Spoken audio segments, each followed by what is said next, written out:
Dame de beber, temas de espiritualidad, por el padre José María Iraburu.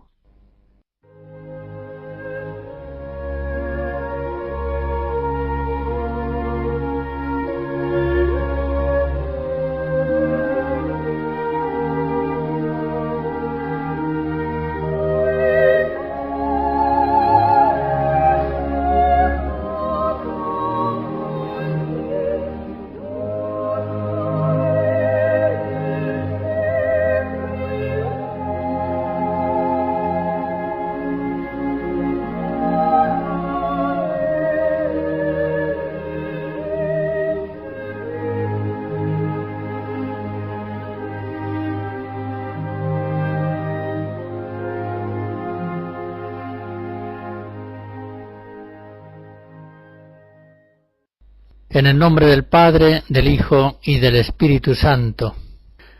Tú, Señor, que eres manantial inagotable, incesante, de luz y de gracia, danos en esta hora a beber del agua vivificante de tu sabiduría. En la conferencia pasada caracterizaba los rasgos fundamentales de la vocación laical y recordaba cómo la familia y el trabajo, ya desde el principio, creced y multiplicaos, dominad la tierra, constituyen las coordenadas fundamentales de la vida de los seglares. Y decía también que, junto a la vocación laical, se inicia en Cristo una vocación nueva, lo que podríamos llamar la vocación apostólica. La vocación laical viene, por decirlo así, desde el Génesis, desde el principio de la historia humana, y en la plenitud de los tiempos esa vocación alcanza en Cristo su plenitud absoluta, la familia y el trabajo, como camino de santificación para los hombres. Pero junto a esa vocación se inicia en Cristo el nuevo Adán, una vocación nueva, que podríamos llamar, por darle un nombre único, vocación apostólica, entendiendo por ella todas aquellas vocaciones sacerdotales, religiosas, misioneras o asistenciales que, por voluntad de Dios, llevan consigo la gracia de seguir a Jesucristo, dejándolo todo. Recuerden aquel texto de Marcos 3, donde se nos dice que Jesús, después de haber pasado una noche en la oración, llamó a los que quiso.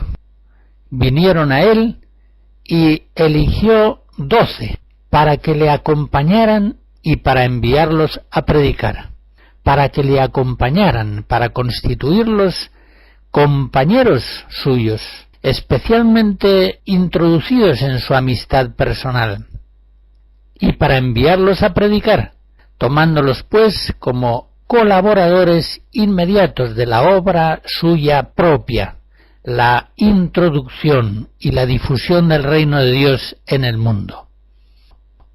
Podríamos recordar pues la frase del Génesis: creced y multiplicaos y dominad la tierra, la familia y el trabajo, y esta otra frase del Evangelio: llamó a los que quiso para que fuesen compañeros suyos y colaboradores suyos, para que le acompañaran y para enviarlos a predicar. Los apóstoles, pues, respondiendo a la vocación del Señor, dejan las coordenadas laicales en que vivían, dejan la familia, dejan sus trabajos, para entrar a vivir en la nueva forma de vida apostólica. Ya no la familia, sino vivir como compañeros de Jesús.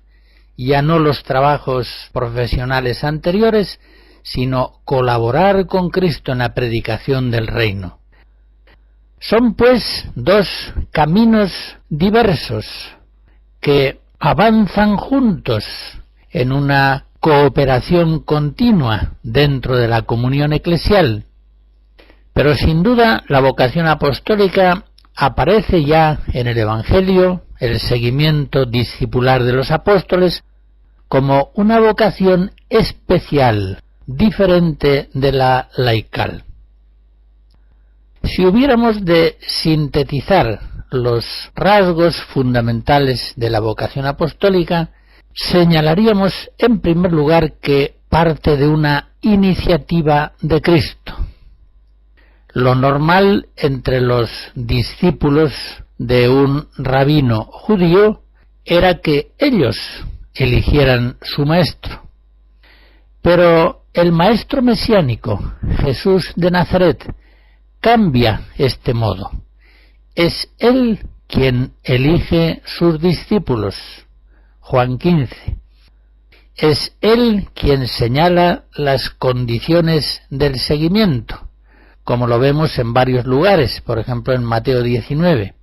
Es Él, Jesús, quien llama personalmente a quienes quiere introducir en la vida apostólica, en el seguimiento suyo dejándolo todo. Ven y sígueme. Mateo 9. Ya desde el comienzo de la historia de la salvación, recordamos a Abraham, a Moisés, los profetas, la iniciativa de la llamada, de la vocación, es siempre del Señor. Es Dios quien llama. Se trata pues de una vocación divina que implica una especial elección eterna del mismo Dios que se manifiesta en el momento en que se produce la vocación. Junto a ese rasgo primero, la iniciativa de Cristo, las vocaciones apostólicas presentan una segunda nota. Implican dejarlo todo. La vocación apostólica no lleva consigo solamente un desprendimiento espiritual, es decir, un tener como si no se tuviese, por emplear la expresión de San Pablo en 1 Corintios 7. No es solamente eso, un desprendimiento espiritual. Supone la vocación apostólica también un desprendimiento material, un no tener. Para seguir a Jesús como discípulo apostólico es preciso dejarlo todo: padres, mujer, hermanos, casa, tierras, negocios, barcas, redes, por amor a Cristo y a su reino. Los que, respondiendo a la llamada divina, toman este camino, siguen el mismo camino que para partir al servicio de Dios siguieron siglos antes Abraham o profetas como Eliseo, que dejaron su tierra y su parentela y partieron para cumplir la misión que el Señor les encomendaba. Los apóstoles, habiéndolo dejado todo por amor a Jesús, por amor al reino de Dios, son hombres que han sido expropiados de sí mismos y que han sido especialmente apropiados por Dios, que los entrega al servicio del bien espiritual de los hombres. Un tercer rasgo de la vocación apostólica es vivir con Jesús, vivir como compañeros de Jesús. Y podría decir que este es el rasgo esencial de esta vocación. Los apóstoles pudieron dejar mujer e hijos, los que tenían o los que hubieran podido tener, porque entraban a vivir como compañeros de Jesús. A ellos les dijo Jesús: seguidme, y yo os haré pescadores de hombres. Y ellos, dejando su familia y sus oficios, entraron a vivir con Jesús en una familia nueva, dedicándose también a un oficio nuevo: pescadores de hombres. De tal modo que Jesús al final puede decirles: vosotros sois los que habéis permanecido conmigo en mis pruebas. Lucas 22. Santo Tomás de Aquino señala cómo la santidad no está tanto en dejarlo todo, el aspecto negativo, sino en seguir a Jesús, el aspecto positivo, viviendo con Él y para Él. Por eso, en un opúsculo que escribe contra aquellos que trataban de retraer de la vocación religiosa, dice Santo Tomás: el abandono de las riquezas es una vía, es decir, es un medio, para llegar a la perfección, la cual consiste, este es el fin, en el seguimiento de Jesús. Enseña, pues, el doctor común que dejarlo todo es el medio privilegiado dispuesto por Dios, ordenado al fin, el seguimiento de Cristo, la más perfecta unión con Él.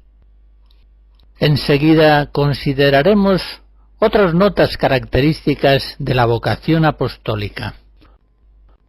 Escucharemos fragmentos del Miserere compuesto por Juan Adolfo Hasse, compositor alemán barroco del siglo XVIII.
Un cuarto rasgo de la vocación apostólica es la colaboración con Jesús.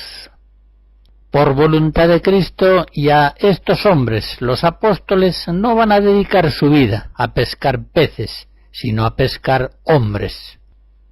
La vocación apostólica implica una especial y exclusiva dedicación a colaborar con el Señor en su propia misión, en la misión que Él recibió del Padre. La vocación apostólica llama a estas altas misiones salvíficas propias de la misión de Cristo. Asocia a los llamados a la misión propia y específica que recibe el Hijo encarnado del Padre Celestial. Los apóstoles son enviados, pues, al mundo para cumplir la misma misión que Cristo recibió por mandato de su Padre. Así Jesús dice: como mi Padre me envió, del mismo modo os envío yo. Juan 17. Otro rasgo peculiar de la vocación apostólica es sufrir con Jesús, participar especialmente de los sufrimientos de Cristo por el reino de Dios. A María le dice Simeón, Lucas 2, una espada atravesará tu alma. Y Jesús a los apóstoles les avisa con palabras muy claras. Juan 15, si a mí me persiguieron, también a vosotros os perseguirán. En realidad, la persecución del mundo, del diablo, se dirige contra todos los cristianos. El Apocalipsis lo deja muy claro. Contra todos aquellos que permanecen en el testimonio de la palabra divina y en el amor de Cristo. pero esa persecución del mundo se centra muy especialmente en los apóstoles de Jesús, en aquellos que, habiéndolo dejado todo, consagran inmediata y exclusivamente su vida al amor de Cristo y al servicio suyo. Jesús a San Pablo le dice: yo le mostraré cuánto habrá de padecer por mi nombre. Hechos 9. Por eso, como digo, es evidente, y la historia lo confirma, que los apóstoles han de completar de un modo especial la pasión de Cristo por su cuerpo, que es la Iglesia. Colosenses 1:24. Entra en su vocación de apóstoles, de compañeros y de colaboradores de Jesucristo, este ministerio de expiación por el pecado del mundo. La vocación apostólica implica también una especial confortación del Espíritu Santo. Es natural que el hombre llamado y enviado por Dios sienta temor ante la grandeza de la misión que recibe. Es natural que ante las grandes dificultades que implica tiemble su corazón. Recordemos aquellas palabras de Moisés: ¿quién soy yo para ir al faraón y sacar de Egipto a los hijos de Israel? Éxodo 3. O recordemos las palabras de María: ¿cómo podrá ser esto? Pues yo no conozco varón. Lucas 1. Es pues necesaria una confortación divina, especialísima, que precisamente es el elemento constitutivo de la vocación apostólica. Una confortación que en la Biblia aparece en muchas ocasiones dirigida a los elegidos y enviados de Dios, y que suele expresarse con las mismas palabras: yo estaré contigo. Estas son las palabras que dirige Jesús a los 12 en el momento de la ascensión: yo estaré con vosotros hasta la consumación del mundo. Mateo 28.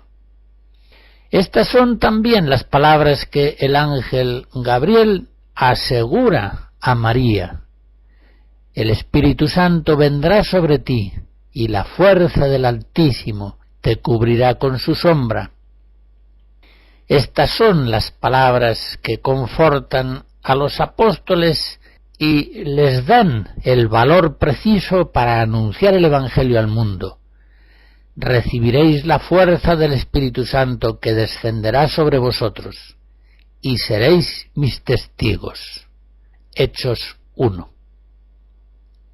En fin, la palabra vocación ha llegado a centrarse en la vocación apostólica, de tal modo que, aunque también puede hablarse de las vocaciones laicales, en el uso tradicional de la Iglesia, cuando se habla de vocaciones, se suele referir a las vocaciones religiosas, sacerdotales, apostólicas, misioneras, todas las cuales hallan en la vocación de los apóstoles su modelo supremo. Y no solamente en la tradición de la Iglesia, también puede decirse que la Biblia no conoce ningún caso en que un hombre sea llamado por Dios a una profesión terrenal, profana. San Pablo, por ejemplo, es llamado a ser apóstol.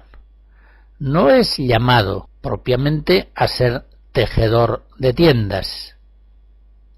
Juan 23, en un discurso de 1961, venía a decir esto mismo: cuando se habla de vocación, es muy natural que el pensamiento se dirija a aquella alta y nobilísima misión a la que el Señor llama con impulso particular de su gracia, a la que es la vocación por antonomasia, incluso en el habla corriente del pueblo cristiano, es decir, la llamada, la vocación al estado sacerdotal, religioso y misionero. Efectivamente, la vocación laical, por así llamarla, encuentra su raíz primera en la misma naturaleza del hombre, que pone en él, porque así lo quiso aquel que le creó, una inclinación natural al matrimonio y al trabajo. Pero en cambio, la vocación apostólica, la vocación que lleva a dejarlo todo para seguir a Jesús, requiere, como decía Juan 23, en esa frase recordada, requiere un impulso particular de la gracia de Dios. Requiere una especial llamada, una especial vocación. Y cuando esta vocación llega al corazón de un cristiano, debe responder con las mismas actitudes de María, la Virgen fiel. Lucas 1. He aquí la esclava del Señor, hágase en mí según tu palabra.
Hablaré ahora del discernimiento vocacional. El cristiano conoce su vocación genérica, entregar su vida en caridad a Dios y al prójimo. Su vocación es la santidad. Pero si no conoce todavía su vocación específica, es como un hombre que caminara hacia el norte, atravesando campos y bosques, pero sin camino. Ya se comprende pues que encontrar la propia vocación es para el hombre encontrar su propio camino, por el cual avanza con mucha más facilidad y rapidez, con mayor seguridad, con menos peligro de perderse. Se suele decir a veces, este camino lleva a tal lugar. Efectivamente, el camino ayuda mucho a caminar. Hay que caminarlo, pero él facilita el avance seguro y rápido. El camino andado con fidelidad, sin salirse de él, nos lleva efectivamente al lugar que pretendemos. Y a él llegamos con facilidad, con rapidez, con seguridad, con menos cansancio.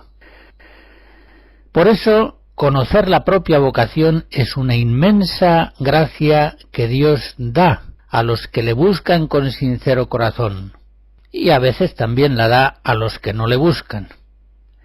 En todo caso, es una gracia muy grande que debemos pedir a Dios confiadamente, porque Él es nuestro Padre, y como tal tiene planes concretos sobre cada uno de sus hijos. La vocación, en efecto, es una gracia, o mejor dicho, una serie de gracias, oraciones, trabajos, amigos, experiencias, lecturas, asistencia a retiros, amistad con sacerdotes. Es una cadena de gracias que, si no se ve frustrada por la infidelidad, cristaliza suavemente en una opción vocacional definitiva. Signos indicativos de la vocación concreta son principalmente tres. En primer lugar, la recta intención de la voluntad. No estamos buscando simplemente lo que más nos agrada, sino que queremos hacer la voluntad de Dios providente, solamente, incondicionalmente.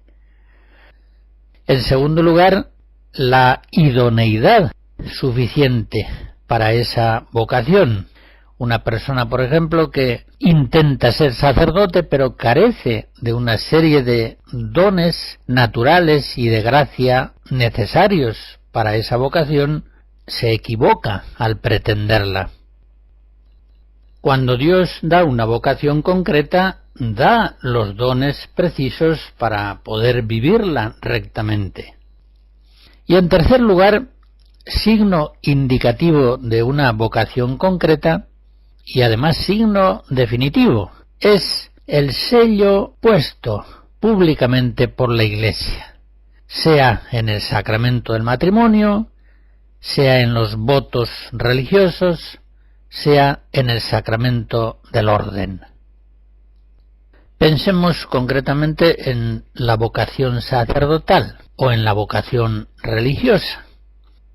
La vocación, más que un sentimiento del corazón o una sensible atracción hacia un camino determinado, atracción sensible que a veces puede faltar o dejar de sentirse.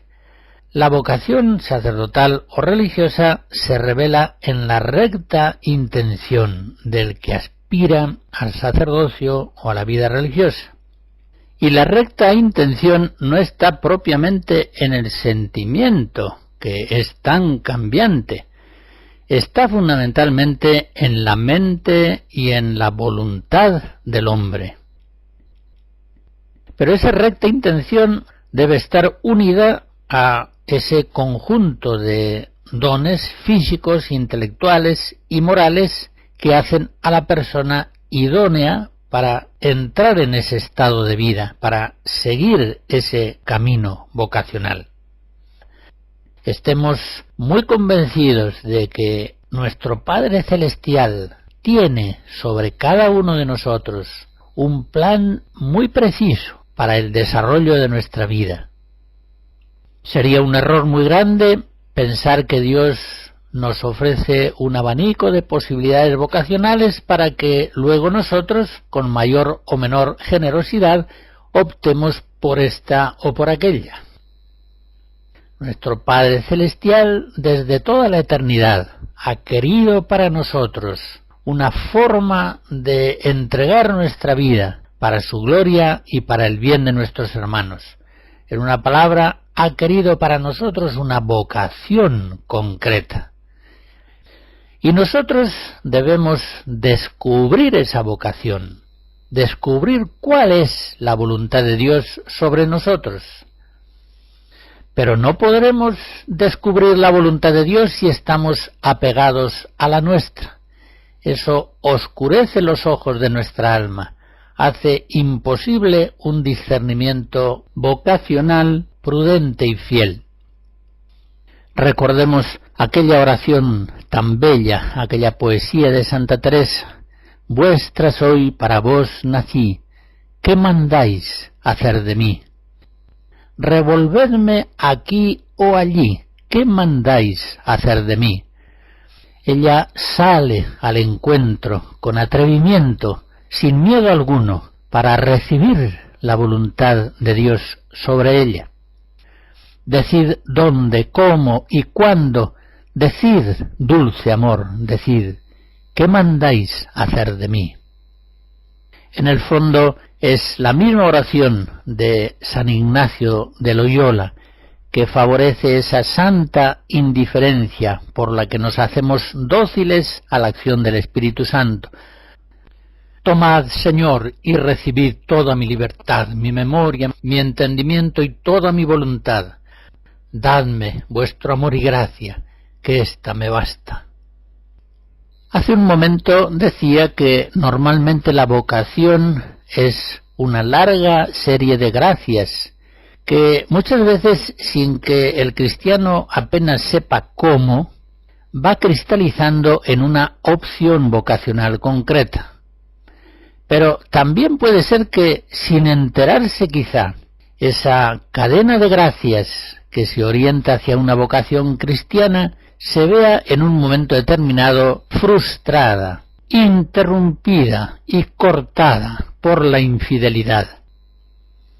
Pues bien, sobre todo en los años de la adolescencia, de la juventud, el cristiano debe procurar hallar su vocación, poniendo para ello todos los medios convenientes de oración, frecuencia de sacramentos, buenas lecturas, buenas amistades, dirección espiritual, asistencia a retiros.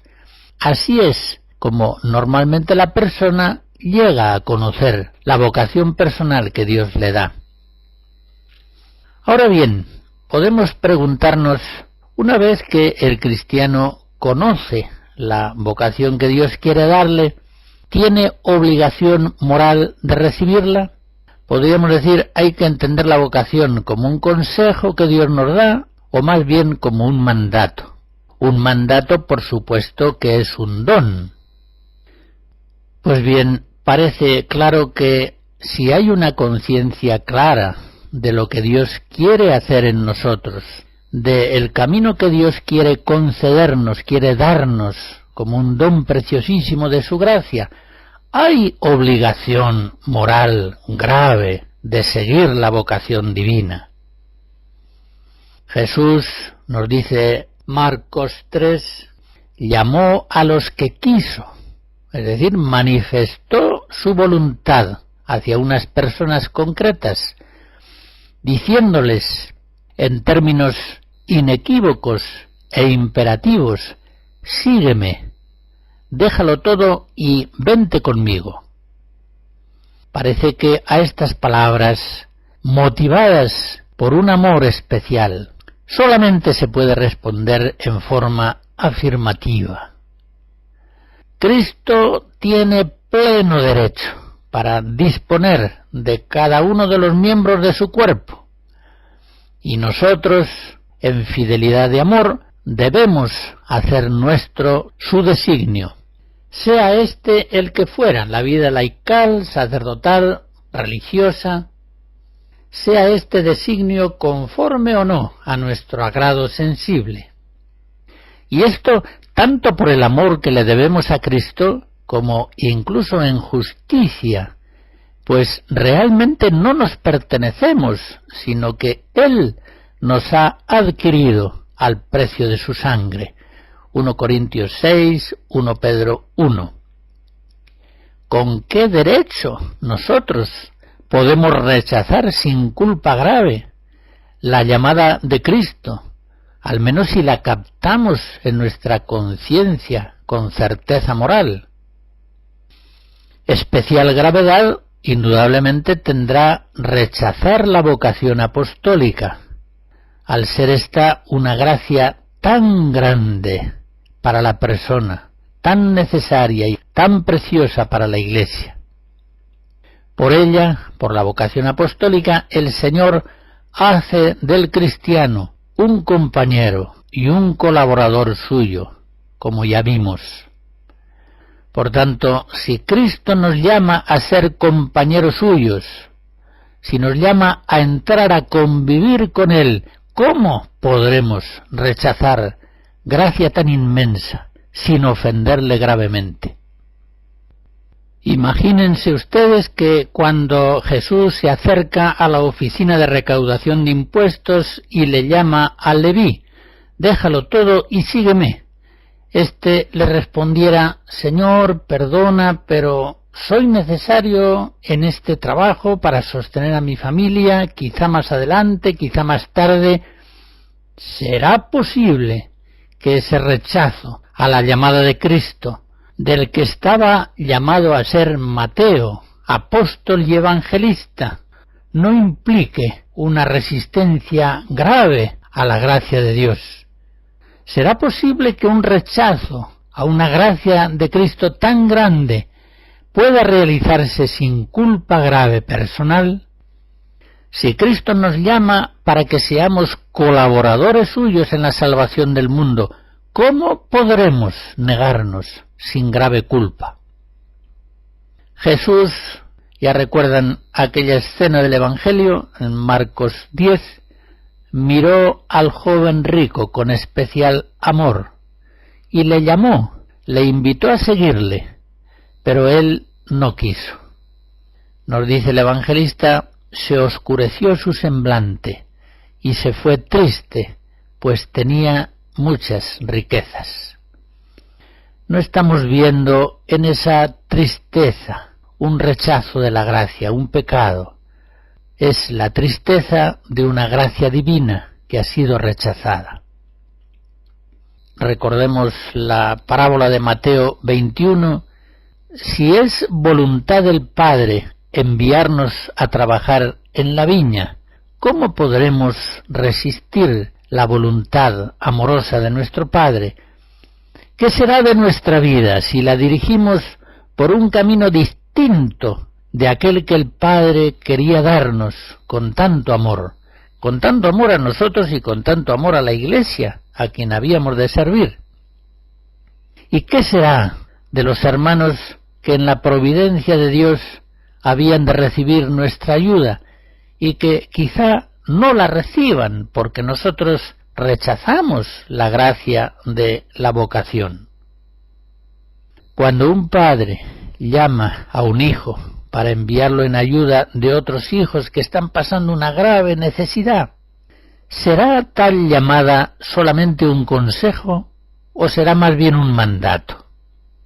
Es un mandato, obviamente. Pues bien, también la Iglesia Madre llama al ministerio apostólico.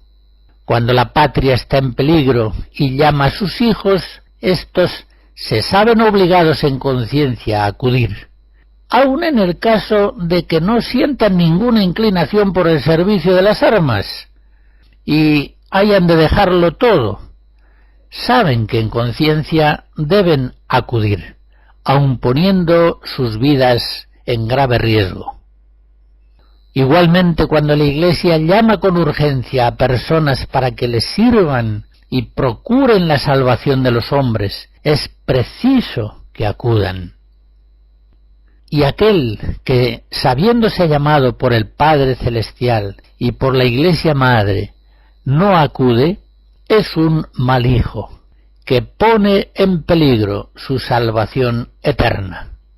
Porque, como dice Jesucristo en Lucas 17, el que busca guardar su vida la perderá, y aquel que la perdiera la conservará.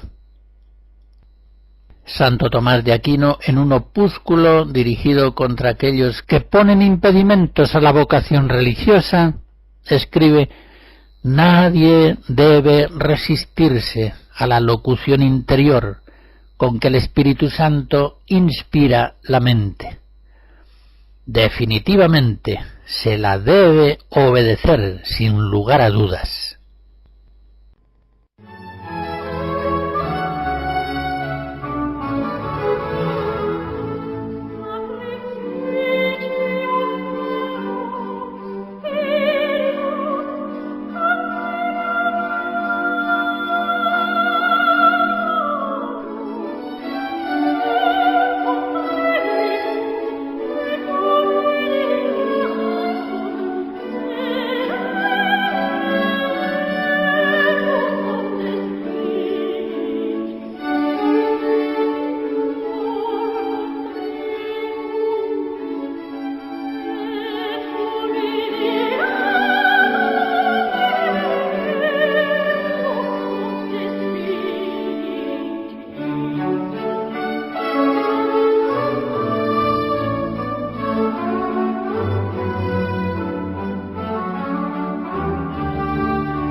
He hablado hace un momento de la fidelidad receptiva a la vocación. Hablaré ahora de la fidelidad perseverante. El mismo amor natural tiende de suyo a la totalidad en la entrega, en la posesión y también en la duración. Pero la naturaleza humana, debilitada y enferma por el pecado, a duras penas alcanza esta perduración del amor. Por ejemplo, pensemos en los matrimonios, vemos que hay tantos divorcios. Pues bien, la Iglesia ha entendido siempre que el amor de las vocaciones cristianas participa de la entrega perseverante del amor de Cristo, y que por eso los compromisos vocacionales, el matrimonio, el sacerdocio, los votos religiosos perpetuos, son entregas de un amor total e irreversible. Pensemos en el matrimonio. Esa unión conyugal establece una alianza permanente, que es imagen de la unión de Cristo con la Iglesia. Un matrimonio que fuese temporal, con posibilidad de divorcio, aunque de hecho durase siempre, no sería sino una caricatura de lo que Dios quiso crear en el principio, al establecer el matrimonio. Y desde luego no sería imagen de la unión de Cristo y la Iglesia, es decir, no podría ser un sacramento. Algo semejante habrá que decir de la ordenación sacerdotal, sacramento que hace del cristiano un signo sagrado del amor del buen pastor, que entrega su vida, toda su vida, por sus ovejas, y que no huye aunque venga el lobo. Un sacerdocio ministerial que fuese ad tempus, temporal, tampoco podría ser sacramento. No podría significar a Cristo sacerdote, que dio su vida por los hombres hasta el final, hasta la cruz. Igualmente la vida religiosa establece una alianza peculiar con el Señor, que viene a reforzar la alianza bautismal y a expresarla con más fuerza. El celibato en la vida religiosa es tal cuando implica una entrega esponsal irrevocable a Cristo Esposo. Y como dice el Vaticano II en la Lumen Gentium 44, la consagración de la vida religiosa será tanto más perfecta cuanto por vínculos más firmes y estables represente mejor a Cristo unido con vínculo indisoluble a la Iglesia. Según esto que estoy diciendo, casarse por una temporada o entrar en el claustro o hacer de sacerdote por unos años o hasta que venga el aburrimiento y el cansancio no tiene sentido en la vida cristiana. El amor de las diversas vocaciones en la Iglesia es un amor que crece y que se perfecciona en la fidelidad perseverante. Como dice el Señor en Lucas 21, con vuestra perseverancia salvaréis vuestras almas. Y recordemos también aquella palabra del Apocalipsis, sé fiel hasta la muerte, y te daré la corona de la vida. Todo esto, a la luz de la Escritura y de la tradición de la Iglesia, es algo patente. Sin embargo, en los últimos decenios ha habido quien ha afirmado que el cristiano no debe atarse a compromisos definitivos. El primero que dijo esto fue Lutero, que odiaba los votos religiosos como unos vínculos opresivos, los veía como unas cadenas incompatibles con la libertad de los hijos de Dios. Los que así piensan estiman que matrimonio, sacerdocio y votos religiosos, entendidos como opciones irrevocables, serían algo inadmisible, inconciliable con la necesaria apertura permanente de la libertad personal a posibles nuevas opciones de vida. e incluso se permiten el lujo de hacer alguna cita bíblica, como de San Pablo en Gálatas 3. Cristo nos redimió de la maldición de la ley. Cristo nos ha hecho libres. Y argumentan que la misma docilidad al Espíritu Santo exige que el cristiano esté siempre abierto a un posible cambio. Como dice Jesús en Juan 3, el Espíritu sopla donde quiere. Estos mismos dicen también que la autenticidad personal está por encima de todo, y si no es posible la perseverancia con autenticidad, es decir, si la verdad personal exige un cambio de vocación, hay que tener entonces el valor de cambiar. Se abandona el sacerdocio o la vida religiosa y se entra en la vida matrimonial. O bien se abandona la propia esposa y se toma otra que viene exigida por el amor auténtico de nuestro corazón. Pues bien, estas actitudes mentales son completamente falsas, son irreconciliables con la enseñanza de la Biblia y de la tradición católica.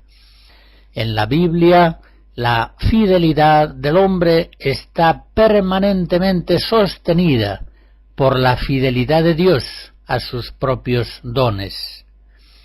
Dios es fiel a su alianza, a su amor, a las gracias, a las vocaciones y dones que Él concede.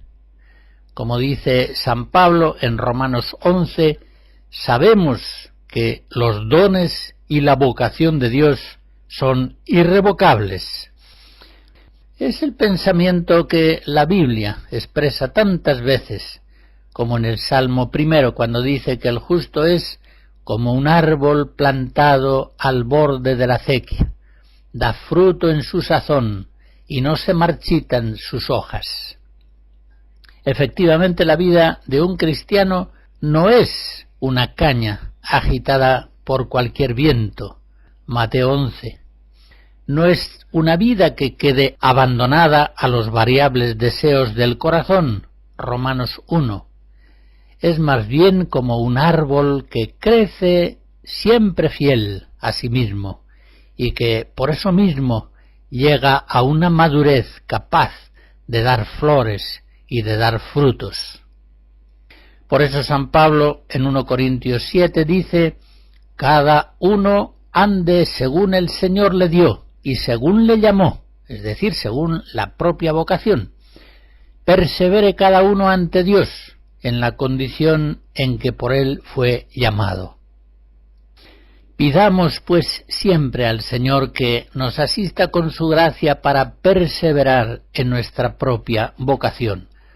Recordemos aquella oración de las vísperas del miércoles de la primera semana, donde en la liturgia de las horas decimos: tú, que eres inmutable, danos siempre firmeza a los que vivimos sujetos a la sucesión de los tiempos y de las horas.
No quiero terminar mis consideraciones sobre la vocación sin señalar que algunas veces dispone el Señor que ciertos hijos suyos no tengan una vocación bien clara y determinada y vayan conducidos día a día por su mano, sin que tengan un camino claramente trazado, en una completa disponibilidad a su gracia providente.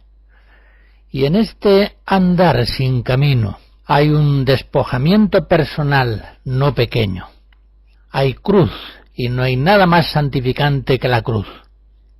Pues bien, esta que podríamos llamar indeterminación vocacional crónica entra en la providencia divina, es voluntad de Dios. A veces viene ocasionada por circunstancias de salud, de familia, de trabajo. Quiere a veces el Señor ser Él, el único camino que día a día se va manifestando. Pues bien, estos cristianos que podríamos decir no tienen una vocación clara, determinada, tienen a Cristo, lo tienen todo, nada les falta. Tienen a Cristo, que es el camino, la verdad y la vida, y Él les basta. La bendición de Dios Todopoderoso, Padre, Hijo y Espíritu Santo, descienda sobre ustedes y les guarde siempre. Amén.